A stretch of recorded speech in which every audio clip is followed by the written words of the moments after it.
সব আওয়ামী লীগ, সব বিএনপি। ফরিদপুর জেলায় একজন আসামির পুলিশি হেফাজতে মৃত্যু এবং সে আসামির পরিচয় তিনি ছাত্রলীগের কর্মী ছিলেন। আপনি নিশ্চয়ই খবরটা দেখেছেন। আমরা এর আগে এই ধরনের খবর দেখতাম আওয়ামী লীগ আমলে, কিন্তু সেই ঘটনার পুনরাবৃত্তি এখনো আছে। মানে আপনি আসলে কিভাবে দেখতে চান ঘটনাটাকে?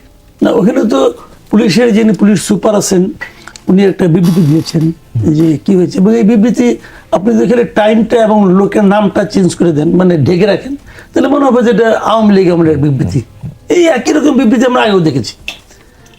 এবং এইটা ঘটনাটা এতটাই মর্মান্তিক যে তার কাছে নাকি গাঁজা পাওয়া গেছে, এবং গাঁজা খোঁজার জন্য তার বাড়িতে যেয়ে নিয়ে ভাঙচুর করা হয়েছে, অমুক তমুক করছে, তো কিছু তো পাইনি। তারপরে তার শরীরে নাকি 2 পুরিয়া না 3 পুরিয়া গাঁজা ঢুকাই দেওয়া হয়েছে।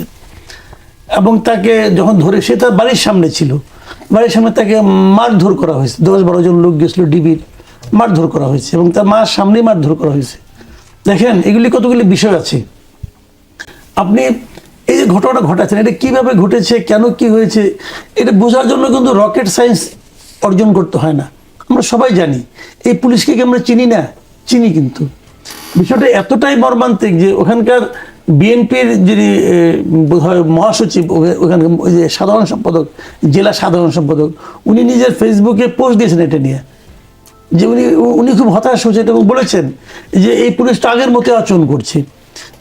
এটাকে কেন আপনি দেখেন, কালকে একটা ঘটনা ঘটছে, কালকে, হ্যাঁ গতকাল কি ওই চট্টগ্রামে একটা ঘটনা ঘটছে। যুবলীগ করতে একটা ছেলে, সে তার বাড়িতে এক জমি নিয়ে একটা গণ্ডগোল হচ্ছিল, জমির জন্য ভূমি অফিসে শুনানি হবে, সেখানে সে গিয়েছে, ওইখান থেকে তাকে পুলিশ ধরে নিয়ে আসছে, এবং তার বিরুদ্ধে 2024 সালে না 25 সালে একটা মামলা দিয়ে দিচ্ছে। 2025 একটা মামলা নাকি 24 একটা মামলায় ওই পুরোনো মামলায়, ওর মামলা তার নাম টাম নাই, কিন্তু ওই যে আরো অনেকে আছে এর মধ্যে ঢুকাই দেয় আর কি। এটাও কি, এটা ভাই এটা তো আগের স্টাইল, এটা তো আওয়ামী স্টাইল। এই যে স্কুলিংটা, এটা তো আওয়ামী স্কুলিং। ওই সময়টা হইতো না, এরকমই হইতো। তাহলে ভাই আমরা পার্থক্যটা কি পাইলাম? মূল বক্তব্যটা হলো এখানে দেখেন, এই যে পুলিশটা আমি যে বলি ডিবির যে লোকটাকে ধরলো, ফরিদপুর থেকে অবশ্য ডিবির ওসিকে প্রত্যাহার করা হয়েছে। তো প্রত্যাহার করার কারণে আমার ধারণা ওর মা বোধহয় খুব খুশি হয়েছে যে আমার সন্তান হারানোর কোনো দুঃখ নাই। কেন দুঃখ নাই? ডিবির ওসিকে তো প্রত্যাহার করছে, বিরাট খুশি। বিষয়টা কি এরকম? এরকম তো না ভাই। প্রত্যাহার মানে তাকে তো আগে থেকে পোস্টিং দিয়ে দেবে। তো আমার কথাটা হলো কি, এই যে ডিবির ধরনের ওসি হতে আমি একজন লোক সিঙ্গেল আউট করতেছি। এই যে ওসি সাহেব, ওনার নিয়োগ কি অন্তর্বর্তী সরকার আমল হয়েছে? তা তো হয় নাই। বিএনপি আমল হয়েছে না? তাও হয় নাই। আরো আগের থেকে সে আছে, পুরো আমল থেকে আছে। আওয়ামী লীগের 15 বছর সে তো ছিল, বহাল তো ছিল। ওই 15 বছর সে ছাত্র দল অথবা যুব দল অথবা শিবির, এদের সঙ্গে সে যে আচরণটা করছে, এখন সে সেই আচরণটা এদের সঙ্গে করতেছে। কেন করতেছে? কারণটা হলো ওই সময় সে ওই সময়ের সরকারি দলকে খুশি করতে চেয়েছে, বলতে চেয়েছে যে আমি আপনার লোক, আমি আপনার হয়ে মাস্তানি করছি, আমি আপনার হয়ে যা যা করা দরকার তার চেয়েও বেশি করছি, অতএব আপনি আমাকে আপনার গুডবুকে রাখেন বলছে। একই কাজ সে এখনো বলতেছে। দেখেন আমি আসলে গুপ্ত ছিলাম, আমি আসলে আওয়ামী লীগ ছিলাম না ভাই, আমি হলাম আপনার লোক। আসলে ওই সময় গুপ্ত অবস্থায় ছিলাম। দেখেন না আপনার কত অনুগত, আপনার হয়ে আমি এদেরকে মারতেছি, এদেরকে পিটাইতেছি, এদেরকে ধরে ধরে আমি মানে হত্যা করতেছি। এবং এদের এই হত্যাটা কিন্তু মানে সরকারকে কিন্তু ওই একটা লোককে হত্যা করতে দেখাচ্ছে না, সে ওই একটা লোককে এই সঙ্গে এই আচরণটা করে পুরো দেশের মধ্যে একটা মেসেজ দিচ্ছে যে এখন তোমরা যে সরকারের আন্ডারে আসো, এই সরকার কিন্তু এরকম বেপরোয়া, তারা কিন্তু পাইলেই ধরে মেরে ফেলাবে। এই মেসেজটা, যে মেসেজটা নাকি আওয়ামী লীগ সরকার খুব ইন্টেনশনালি মানুষের মধ্যে ছড়াই দিয়েছিল, সেই একই মেসেজ এরা দিচ্ছে। এবং এটা দেওয়ার মাধ্যমে কি হচ্ছে? এটা দেওয়ার মাধ্যমে সাধারণ মানুষের মধ্যে কার প্রতি ভয়টা আসতেছে, কার প্রতি ঘৃণাটা আসতেছে, সেটা কিন্তু ওই পুলিশ অফিসারের কেউ নাম জানবে না। ওই পুলিশ অফিসার কে নাম জানি না তো আমরা, কেউ জানি। দায় কিন্তু আসবে এই বিএনপি গভর্নমেন্টের উপর। যেগুলো বিএনপি গভর্নমেন্ট না চালিকার হয়, মানুষ কিন্তু এভাবে বলতেছে। তো এইরকম একটা একটা ঘটনা, আমি তো মনে করি যে ফরিদপুরে যিনি বিএনপির লিডার আছেন তাকে বিএনপি গভর্নমেন্ট উচিত যে একটা মানে ধন্যবাদ দেওয়া, যে তুমি আমাদের দলটাকে রক্ষা করার চেষ্টা করতেছো, যে এর সঙ্গে ভাই আমরা নাই, এর সঙ্গে ধান্দাবাজ লোকগুলি আছে। তো এইটা হয় জানেন, মানে তারেক রহমান দায়িত্ব নেওয়ার আগে এবং পরে বারবার বলতেছেন যে উনি আইনের শাসন প্রতিষ্ঠা করতে চান। এটাকে আইনের শাসন কেউ বলবে, উনি বলুক, ওনার দল, ওনার মনে করেন আমাদের একজন আইনজীবী আছেন, উনি বলেন এটাকে আইনের শাসন। হইল না কিছু, হইল না তো। আজকে আবার দেখলাম বগুড়া এক ঘটনা, বগুড়া এক ডাক্তার, তাকে নাকি লোকে অনেকে গরিবের ডাক্তার না কি বলে, যাই বলে বলুক, ওটা আমার ব্যাপার না। উনি একটা বিয়ের অনুষ্ঠানে গেছেন, ওইখান থেকে তারা ধরে নিয়ে এসে ই করতে 2024 সালের এক মামলায় তাকে আসামি দেখানো হয়েছে। এটার মাধ্যমে কি প্রমাণ হলো? ওনাকে নিয়ে আপনি কি করবেন?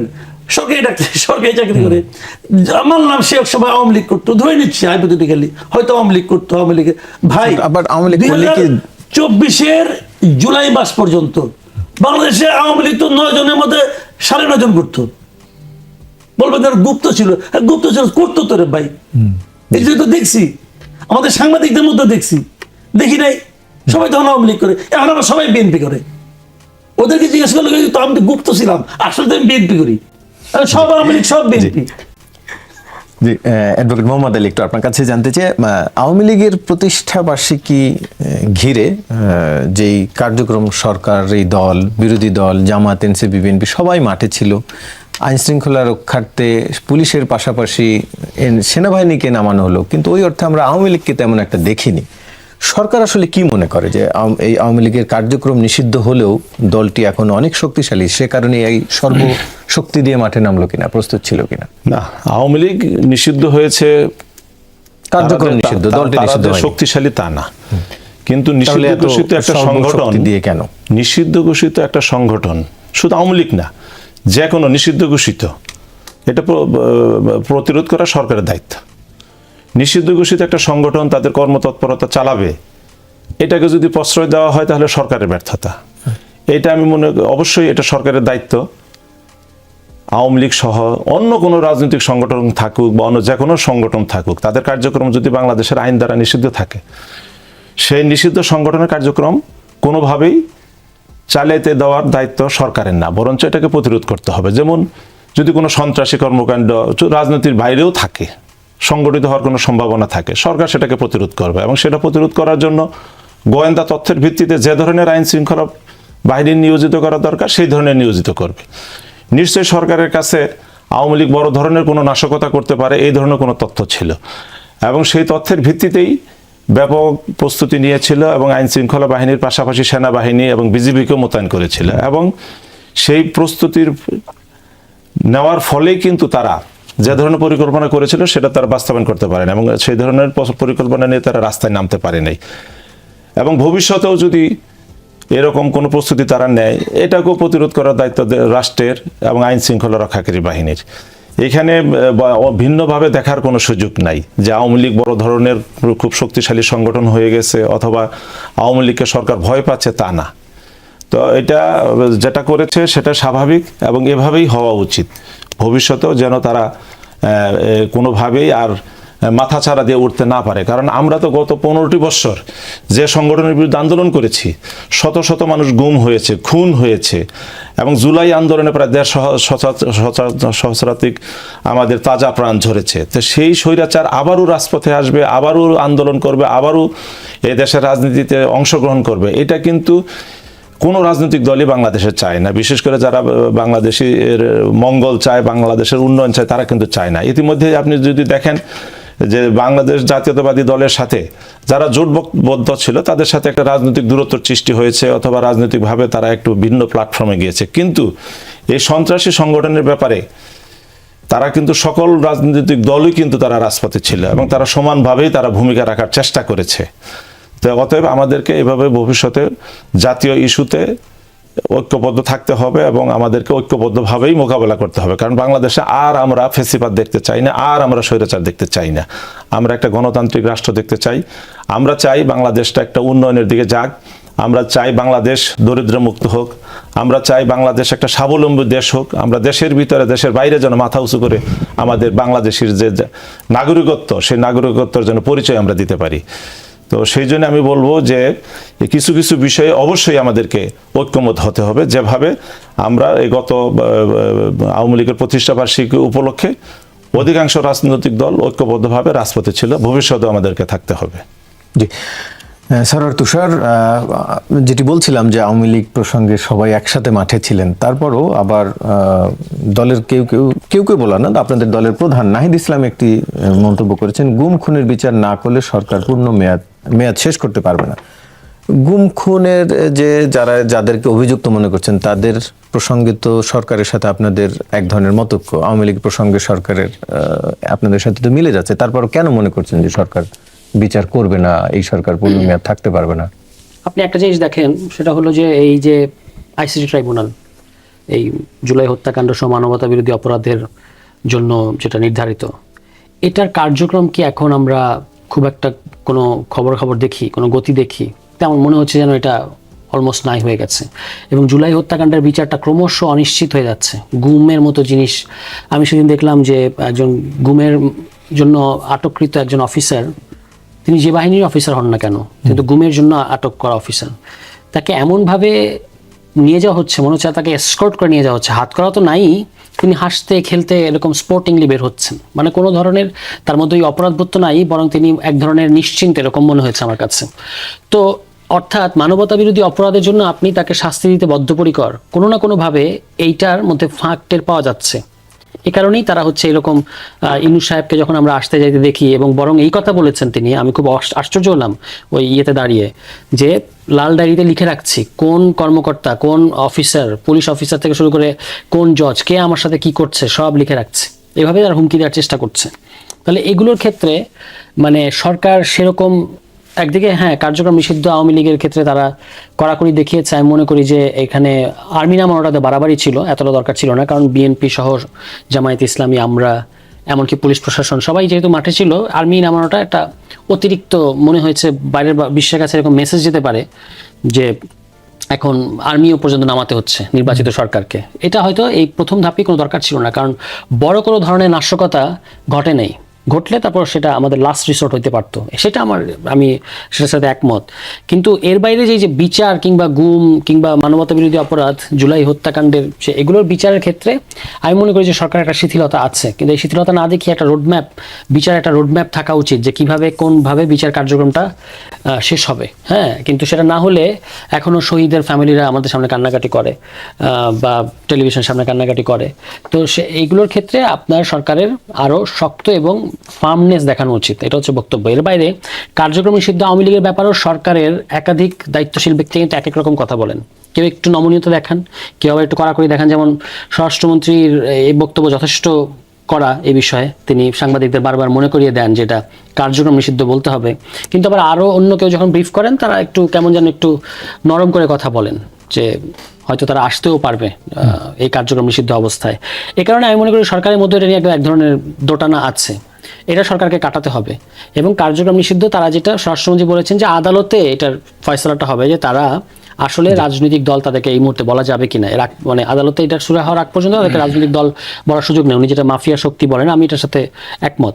তো এই কারণে কিন্তু যেহেতু নিষিদ্ধ হয়নি, তাহলে কেন বলা যাবে না রাজনৈতিক দল? তাদের কার্যক্রম নিষিদ্ধ হয়েছে, দলটি তো এখনো নিষিদ্ধ হয়নি। না, আমি রাজনৈতিক ভাবে বলছি এটা। আচ্ছা, এটা হয়তো আপনি আইনগতভাবে এটা এরকম বলা যাবে না, আইনগতভাবে কার্যক্রম নিষিদ্ধটা ঠিক আছে, কিন্তু রাজনৈতিকভাবে আমি যেভাবে রাজনীতিকে বুঝতে চাই, রাজনৈতিক দলের ভূমিকা ইত্যাদি, সেটার ক্ষেত্রে আমি আর আওয়ামী লীগকে রাজনৈতিক দল মনে করি না। মাফিয়া শক্তি যেটা স্বরাষ্ট্রমন্ত্রী বলেছেন সেটার সাথে আমি একমত। এবং এই বক্তব্য, এটা তো সরকারের রাজনৈতিক বক্তব্য স্বরাষ্ট্রমন্ত্রী, কিন্তু আসলে জিনিসটা তো ফয়সালা হতে হবে আদালতে। তো সেই প্রসেসটা এগিয়ে নেওয়া উচিত। এইটা কিন্তু আমরা পার্লামেন্টে তুলেছি যে দল হিসেবে আওয়ামী লীগের বিচার প্রক্রিয়াটা এগিয়ে নিতে হবে, সেই ব্যাপারে এখনো পর্যন্ত কোনো পদক্ষেপ দেখা যাচ্ছে না। আমি এখানে একটু সাপ্লিমেন্ট করব। জি, একদম ছোট করে। হ্যাঁ জি, সাপ্লিমেন্টটা হলো যে এই বাংলাদেশে একটা সন্ত্রাস বিরোধী আইন আছে, সেই আইনের ভিতরে একটা তফসিল আছে, যে সেই তফসিলে উল্লেখ আছে বাংলাদেশে কোন কোন রাজনৈতিক সংগঠন নিষিদ্ধ। আওয়ামী লীগ কিন্তু সেখানে তফসিলভুক্ত একটা নিষিদ্ধ রাজনৈতিক সংগঠন, অর্থাৎ এর যে কোনো কর্মকাণ্ড কিন্তু সন্ত্রাস দমন আইনের অধীনে একটি অপরাধ। এবং আমার মারুফ কামাল ভাই যে কথাটা বলেছিলেন যে পুলিশি হেফাজতে যে একটা লোক মারা গিয়েছে, আমাদের দেশে কিন্তু হেফাজতে নির্যাতন আইন একটা আছে, হ্যাঁ, নির্যাতন নিবারণ একটা আইন আছে। সেই আইনটাকে আরেকটু সংশোধন করে আমরা যদি এই আইনটাকে প্রয়োগ করি ভবিষ্যতে, তাহলে দেখা যাবে যে এই হেফাজতে নির্যাতন বা হেফাজতে মৃত্যু এইটা অনেকটা কমে যাবে। একটি সংবাদ নিশ্চয়ই আপনি খেয়াল করেছেন যে এমপিরা অর্থাৎ সংসদ সদস্যরা নিজ নিজ আসনের অবকাঠামো উন্নয়নের জন্য 50 কোটি টাকা বরাদ্দ পাবেন 5 বছরে। আবার দুদিন আগে আরেকটি সংবাদও আমরা দেখেছি যে এই অর্থ বছরে যে 5 কোটি টাকা বরাদ্দ ছিল সেটি সরকার ফেরত দিচ্ছে, সেটি সরাসরি পাবেন না, প্রধানমন্ত্রী কার্যালয়ের অনুমোদন লাগবে। প্রথমটি আগের দুদিন আগের সংবাদটা অনেকে আশাব্যঞ্জক মনে করলেও পরেরটি আবার মনে করছেন তাহলে আগেরটি কি সিদ্ধান্ত পরেরটি কি সিদ্ধান্ত, আপনি কিভাবে দেখেন? দেখেন, প্রথমত কথা হলো কি, এমপিদের মাধ্যমে উন্নয়ন কার্যক্রম পরিচালনা করার এম বিরোধী। কারণ আমার দেশে তো এখন স্থানীয় সরকার বলতে একটা বিষয় আছে। এটা এই মুহূর্তে ইলেকটেড স্থানীয় সরকার না, লোকাল গভর্নমেন্ট নাই, ঠিক আছে, 2 দিন পরে তো হবে। এখন তো একটা প্রশাসক আছে। তো স্থানীয় সরকার, এদের তো কাজ আছে ভাই, ওদের কাজটা কি? আপনি যদি এমপি সাহেবদের দিয়ে এত কাজ করান, এমপি সাহেবদের হাতে যদি এত ক্ষমতা দেন, তাহলে স্থানীয় সরকারের কাজটা কি থাকে? শুনেন, আপনি যত কিছুই বলেন, একটা দেশের আপনি যদি উন্নতির কথা ভাবেন যে আমাদের দেশে উন্নতি করতে হবে, তাহলে স্থানীয় সরকারকে শক্তিশালী করা ছাড়া ভাই কোনো বিকল্প নাই, কোনো বিকল্প নাই। আপনি যে দেখেন যে সমস্ত জায়গায় লোকাল গভর্নমেন্ট স্ট্রং না হবে, সেই দেশে উন্নতি হবে না। ওই হবে, মনে করেন আগে গোপালগঞ্জে হয়েছে, এবার বগুড়ার হবে, এর চেয়ে বেশি কিছু হবে না, ওইটুকুই হবে। আমাদের মীর শাহ আলম সাহেব ওনার এলাকা উন্নতি করবে, ওনাদের একজন ছিল আসিফ মাহমুদ, উনি মুরাদনগরে উন্নতি করবে, এই তো করবে। এটা তো কোনো প্রপার ওয়ে না। আপনার ক্ষমতা আছে, আপনি করতেছেন, তা কেন? সারা দেশে যে একটা আপনার ইকুয়াল ডিস্ট্রিবিউশন সব জায়গায়, এটা স্থানীয় সরকারের মাধ্যমে করতে হবে। তো আমরা আগে সরকার আমলে বলছিলাম যে ভাই এটা দরকারটা কি? আপনি একজন যে মেম্বার অফ পার্লামেন্ট হবে, তাকে পার্লামেন্টে তো অনেক কাজ, এগুলি করুক তারা এলাকার উন্নয়ন কাজ করতে হবে। কেন উন্নয়ন কাজ করলে তো ওখানে তো আরেকটা তারকে কেন্দ্র করিয়া আরেকটা চাঁদাবাজ গ্রুপ এখানে গড়ে ওঠে, এর তো কোনো দরকারই নেই। আপনার স্থানীয় সরকারে এখন প্রশাসক আছে, এরা করুক। আবার প্রশাসকের দ্রুত ইলেকশন দিয়ে দেন, ইলেকশন দেওয়ার পর তারা করবে এই কাজগুলো। এখানে এরা করবে। এটা আমি মনে করি এটা আসলে হয়েছে জানেন, সবসময় আপনি দেখবেন যে আমলাতন্ত্রকে আপনি কখনো হটাতে পারবেন না। এই কারণে পারবেন না যে আইনটা তো ওরাই করে, ওরা করার সময় একটা কিছু ওখানে ভিতরে একটা জিনিস ঢুকাই দিচ্ছি। প্রশাসনকে আপনি কখনো করতে পারবেন, প্রশাসন তো ওরাই করতেছে। তো এখন আইন করতেছে এরা, তো এরা এই কাজগুলি করতেছে। গাড়িগুলি পায় নাই, চক্ষু লজ্জার খাতিরে গাড়ি নিবেটা কইছে, এখন ওটা পোষাইতে হবে না, এইভাবে পোষাবে, পোষাই দিছে, কোনো সমস্যা নাই। বাট এটা খুবই খারাপ একটা টেন্ডেন্সি আমি মনে করি। জি, ভিন্ন আরেকটি প্রসঙ্গে অ্যাডভোকেট মোহাম্মদ আলী, একটু আপনার কাছে জানতে চাই, আদালতের প্রসঙ্গে আসলে জামাতপন্থী 7 ডেপুটি অ্যাটর্নি জেনারেল এবং 11 সহকারী অ্যাটর্নি জেনারেল পদত্যাগ করেছেন। এই পদত্যাগটিকে আবার বিএনপি আইন বিষয়ক সম্পাদক তিনি বলছেন এটি এক ধরনের রাজনৈতিক স্ট্যান্ডবাজি। মানে কেন তারা পদত্যাগ? দেখেন, তাদের তো আগেই পদত্যাগ করা উচিত ছিল। তারা একটা রাজনৈতিক দলের আদর্শে বিশ্বাসী এবং সেই দলের তারা শীর্ষ অনেকে খুব ভালো গুরুত্বপূর্ণ পদে আছেন। যখন তাদের দল বিরোধী দলে চলে গিয়েছে, তখন তো তাদের এই পদে থাকার আর কোনো ছিল না, সুযোগ ছিল না, এবং তাদের অনেকে আগেই চলে যাওয়া উচিত ছিল। তারা গিয়েছেন, কারণ হলো যে কিন্তু অ্যাটর্নি জেনারেল কার্যালয়টা কি আসলে দলীয় কার্যালয় কিনা? না, আমি সেটা বলি না। আমি বলি যে তারা আবার গেলেন, দেখেন দলীয় কথাবার্তা বলেই চলে গেলেন। তারা কি বললেন যে আমরা একটা রাজনৈতিক দল, জামাত ইসলামের তারা নেতা কর্মী, এটা কিন্তু তারা স্বীকার করেছেন। না, তারা গেছেন হচ্ছে সংস্কার না হওয়ার, না, এটা দোষারোপ করেছেন যে সংস্কার না হওয়ার বা পৃথক সচিবালয় প্রতিষ্ঠা না হওয়ার কারণে তারা গিয়েছেন। এটা হলো একটা রাজনৈতিক স্ট্যান্ড, বা যে একটা কিছু বলে যেতে হয় তাই। এখন আপনি যে দপ্তরই চালান, যে চালান, সেখানে কিন্তু কাজের একটা গতি আনতে হবে। এখন যারা রাজনৈতিকভাবে বাংলাদেশ জাতীয়তাবাদী দলের আদর্শে বিশ্বাস করে, তারা কিন্তু দলের সকল কার্যক্রমকে তারা সমর্থন করে। পাশাপাশি এই দল রাষ্ট্র পরিচালনায় যে সমস্ত কার্যক্রমকে গ্রহণ করেছে, সেগুলোকেও তারা সমর্থন করে। এখন আপনি একজনকে দায়িত্ব দিলেন, তিনি এই সরকারের কার্যক্রমকে সমর্থন করেন না, তার এটা ভালো লাগে না, সেখানে কিন্তু কাজের গতি আসবে না। আরেকটা বিষয় হলো যে অ্যাটর্নি জেনারেল চাপ ছিল না, কোনো চাপ নেই। অ্যাটর্নি জেনারেল কার্যালয় এটা একটা রাষ্ট্রের প্রতিষ্ঠান এবং এটা সংবেদনশীল একটা প্রতিষ্ঠান। এইখানে রাষ্ট্রের অনেক গোপনীয় বিষয় থাকে, আইনগত বিষয় থাকে বা অন্যান্য বিষয় থাকে। তো সেইখানে বিশ্বস্ত লোক অবশ্যই এই সরকার খুঁজবে যে অন্তত পক্ষে যারা এই অ্যাটর্নি জেনারেল অফিসের বিভিন্ন দায়িত্ব থাকবেন, তারা অন্ততপক্ষে যাই হোক সরকারের কোনো গোপন তথ্য তারা প্রকাশ করবেন না। তার মানে কি মিন করে না যে আপনারা মানে সরকার পরোক্ষভাবে তাদের এক ধরনের চাপে রেখেছিল, যে কারণে তারা না, পদত্যাগ তারা কোনো চাপেই ছিল না, তারা কোনো চাপে ছিল না এবং চাপের কোনো কথাও তারা বলে নাই। দেখেন, সরকার তাদেরকে কোনো চাপ দিয়েছে এই ধরনের কোনো বক্তব্য তারা দেয় না। তারা রাজনৈতিক বক্তব্য তুলে ধরেছে যে সংস্কার হচ্ছে না, তারা বলতেছে যে পৃথক সচিবালয় গঠনের আইনটা বাতিল করা হয়েছে। সেই অভিযোগ কি এগুলো কিন্তু মিথ্যা? চাপের কথা না। সে অভিযোগ কি মিথ্যা? যে অভিযোগেতে সেটিকে যে স্ট্যান্ডবাজি বলছেন, তারা যে অভিযোগগুলো করছে সেটি কি মিথ্যা? না, সেটা সত্যও না। কারণ পার্লামেন্টে আপনি যদি মনে করে থাকেন তাহলে দেখবেন যে সেখানে স্বরাষ্ট্রমন্ত্রী তার বক্তৃতায় বলেছেন এবং আইনমন্ত্রী তার বক্তৃতায় বলেছেন যে এই আইনটা অনুমোদন করা হলো না মানে যে ভবিষ্যতে আর হবে না তা না, আরো যাচাই বাছাই করে এবং জনমত যাচাই করে এটাকে করা হবে এবং যেহেতু একটা অত্যন্ত গুরুত্বপূর্ণ একটা বিষয়, সেই জন্য ভবিষ্যতে এটা করা হবে এই আশ্বাস কিন্তু তারা দিয়েছেন। জি, সময় কম আমাদের। স্যার তুষার, একটু আপনার কাছ থেকে জানতে চাই আরেকটি ভিন্ন বিষয়ে। গণমাধ্যমের আরেকটি খবর আপনি নিশ্চয়ই খেয়াল করেছেন, কতটা বিকল্প হতে পারলো এনসিপি? যে স্বপ্ন দেখিয়ে আপনারা রাজনীতিতে আসলেন, নতুন রাজনীতির বন্দোবস্তর স্বপ্ন দেখাচ্ছিলেন, সেই মধ্যপন্থার রাজনীতি কি আপনারা করতে পারছেন কিনা? অ্যাবসলিউটলি। এনসিপি কে নিয়ে তো একটা মজাদার ফ্রেমিং আছে, কিন্তু এর বাইরে এনসিপি তার কোর পলিটিক্স এতটুকু ছাড় দেয় নাই। এবং গতকালকে থেকে একটা সমালোচনা হচ্ছে, আপনি তো খেয়াল করেছেন, ওই নারীদের বসা নিয়ে। কিন্তু এখানে একটা বিষয় খুব পরিষ্কার, সেটা হচ্ছে আমরা একটা অ্যালায়েন্সে আছি, ওই অ্যালায়েন্সের অনেক দলের সাথে আমাদের অনেক মতাদর্শিক পার্থক্য আছে, কিন্তু একটা জিনিস আমরা তাদেরকে পরিষ্কার করে বলেছি যে কর্মসূচিতে আমাদের নেতারা আসলে, পুরুষ নেতারা আসলে নারীরাও আসবে। এবং আমরা কিন্তু তাদের কিছুটা অস্বস্তি, কিছুটা এইসব বিষয়ে পুরনো যে সংস্কার বা কোট আনকোট সংস্কার, এগুলোর পরেও তাদেরকে আমরা এই রিয়েলিটিটা মেনে নিতে বাধ্য করেছি যে বাংলাদেশের রাজনীতিতে নারীরা আসবে। তো সেটা ফলে এটা মানে কি, মানে হচ্ছে যে এনসিপি তার পলিটিক্স, আপনি যে জোটেই থাকেন না কেন, সে তার পলিটিক্স যেটার কথা সে বলেছে, মধ্যমপন্থা সংস্কার, সব ধরনের মানুষ আসা, এটা থেকে কিন্তু সে সরে আসে নাই। এবং আমরা এই ঝুঁকিটা নিয়েছি যে যারা আমাদের মতো না, মতাদর্শের দিক থেকে আলাদা, তাদের সাথেও আমরা জোট করতে পারি, এটুকু সাহস কিংবা এটুকু মানে বোল্ডনেস আমাদের মধ্যে আছে। এখন ওই মধ্যমপন্থা বা সংস্কার যেটাই বলেন না কেন, এই প্রসঙ্গে আরেকটা আলোচনা হচ্ছে, আজকেই প্রথম আলোতেই একই পত্রিকায় কি বলে, ওয়ার্ল্ড ব্যাংকের একজন অর্থনীতিবিদ ছিলেন, মুখ্য অর্থনীতিবিদ বাংলাদেশের জাহিদ হোসেন সাহেব, একটা অত্যন্ত চমৎকার একটা কলাম লিখেছেন। সেখানে তিনি কিন্তু বলেছেন যে সংস্কারটা কেন হলো না, কিংবা এই যে আপনি বলছেন যে কতটুকু ডেলিভার করতে পারলো। এখন এটা তো আমাদের একা ডেলিভার করতে পারার কথা ছিল না। এই যে সংস্কার সহ আমাদের যে গণতান্ত্রিক রূপান্তর, সব দল সবাই সবকিছু আগের মতো আছে। সমস্ত সংস্কারের আপনি দেখেছেন যে এনবিআর সহ গুরুত্বপূর্ণ প্রতিষ্ঠানের সংস্কারের ক্ষেত্রে তারা তাদের চাকরি বিধি লঙ্ঘন করে এসে আপনার এক ধরনের বিশৃঙ্খলা তৈরি করেছে। সকল কিছু অর্থাৎ আগের মতো থাকবে, এটার জন্য একটা শক্তি কাজ করেছে।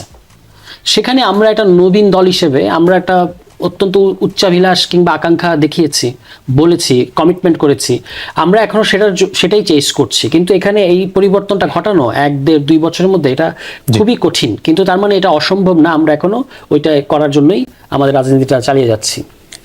আলোচনা শোনার জন্য আপনাদের তিনজনকে ধন্যবাদ। দর্শক